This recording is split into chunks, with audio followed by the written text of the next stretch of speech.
In this video, I'm going to share to you on how you can do double strike throw in Microsoft Word. So let's get started. First is we need to open Microsoft Word. So type Word in the Windows search bar and click on it under the best match. Click on the blank document. Now let me just quickly type a word as an example. If you already have your document, just simply open that and select the word, text, or paragraph that you want to apply the double strike through. Okay, so first is you just need to simply select the word by dragging the cursor from the first letter to the last letter and click on the home tab, and here you'll find font. On the right side, you'll find this small arrow which is the font or font settings.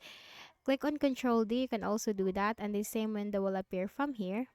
Here you'll find effects and you'll find double strike throw. Check that to enable that and click on OK. And that's it.